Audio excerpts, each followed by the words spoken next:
Green synthesis of styrene. Styrene एक प्रकार का मोनोमर होता है जो पॉलीस्टायरीन बनाने के काम में आता है। पॉलीस्टायरीन क्या काम आता है? ये सीडी और डीवीडी के केसेस बनाने के काम में आता है, कंटेनर्स उनके लिड्स बनाने के काम में आता है, उनके ढक्कन बनाने के काम में आता है, बॉटल्स, ट्रे और टिश्यू कल्चर की जो ट्रेज होती है वो बनाने के काम में आता है। बायोमेडिकल फील्ड के अंदर टेस्ट ट्यूब्स और पेट्री डिशेस बनाने के काम में आता है।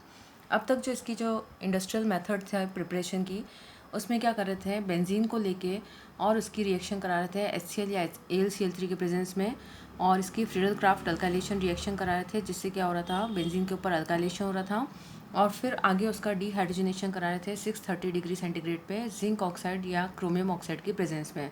तो इस तरह से जो है स्टायरीन का फॉर्मेशन हो रहा था। ये जो कॉमर्शियल जो मेथड था प्रिपरेशन का, या जो ये मेथड जो पहले जो यूज़ हो रहा था, इसमें 2 स्टेप के अंदर स्टायरीन का फॉर्मेशन हो रहा था। फर्स्ट स्टेप में क्या कर रहे थे, फ्रीडल क्राफ्ट अल्काइलेशन करा रहे थे, और सेकंड स्टेप में क्या कर रहे थे, उसका डिहाइड्रोजनेशन करा रहे थे, मतलब हाइड्रोजन को रिमूव कर रहे थे। तो ये रिएक्शन 2 स्टेप के अंदर हो रही थी। लेकिन इस रिएक्शन के अंदर क्या हो रहा था, बेंजीन का यूज़ हो रहा था। ये जो बेंजीन होता है ये क्या है, कार्सिनोजेनिक होता है, मतलब बहुत ज़्यादा जो है ये कैंसर कॉजिंग होता है, और ये एक तरह का हैज़ार्डस मटेरियल होता है।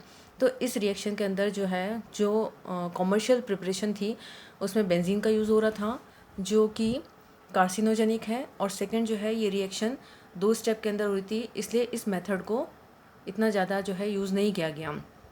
फिर एक नया मेथड जो है डेवलप किया चैपमैन ने, जिसको बोलते हैं ग्रीन सिंथेसिस फॉर स्टायरीन। उन्होंने क्या किया, मिक्स ज़ाइलिन्स लेके उसको सिंगल स्टेप के अंदर कन्वर्ट कर दिया स्टायरीन के अंदर। जो मिक्स्ड ज़ाइलिन्स थे ये कैसे होते हैं, ये नॉन कार्सिनोजेनिक होते हैं, मतलब इसके अंदर क्या होता है, ये कैंसर कॉजिंग कंपाउंड्स नहीं होते हैं, इसलिए इसका यूज़ किया गया। और ये रिएक्शन जो है केवल एक ही स्टेप के अंदर कन्वर्ट कर देती है मिक्स ज़ाइलिन्स को स्टायरीन के अंदर। इसलिए ये जो है ग्रीन सिंथेसिस अप्रोच थी, या ग्रीन सिंथेटिक अप्रोच थी, जिससे स्टायरीन की सिंथेसिस की जा सकती है। इस नए मेथड से क्या हुआ, it eliminates the use of ton quantities of benzene each year. और इस मेथड को यूज़ करने से जो बेंजीन का जो कंजप्शन हो रहा था टन क्वांटिटीज़ में हर साल, वो उसको जो है एलिमिनेट किया गया।